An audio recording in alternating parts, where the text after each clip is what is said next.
তবে বিয়ের আগে নিয়মটা ছিল তার উল্টো, থালার মধ্যে হাত ধুলে মা খুব মুখ করতো, আর আমি ধুতামও না, শুধু ধোয়ার মধ্যে বাবাই ধুতো, কারণ বাবার ওপর তো তেমন তোড়জোড় করা যাবে না, চেল্লানো যাবে না। তো যাই হোক, এখানে মাংসের জন্য তো মশলা কষা হয়েই গেছে, আর এখানে হচ্ছে আজকে মাংস অনেকটাই হয়েছে, 2 কেজির ওপরে মাংস হয়েছে, কারণ বাড়িতে লোক অনেকজনই তো আছে, খাওয়ার মধ্যে শুধু আমার মা আর আমার শ্বশুরমশাই শুধু মাংস খায় না। তো যাই হোক, তার জন্য তো মাছ করেইছি।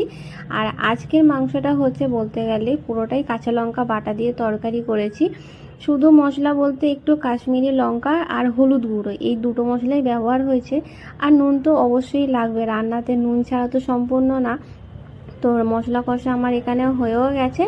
এখন হচ্ছে জল দিয়ে দিয়েছি, ঝোলটা ফুটে এলেই আর একটুকুনি মরে গেলে মাংস তরকারি পুরোপুরি আমার রেডি। এই হচ্ছে তরকারি, আর এখানে হচ্ছে এই মাছের তরকারি আমার পুরো রেডি হয়ে গেছে। আর এই হচ্ছে মাছের মাথা দিয়ে পুঁই শাকের তরকারি, আর এই হচ্ছে কালকেকারের চাটনি, যেটা রান্নার লোক আমাদের পড়ে গেছিলো কালকে।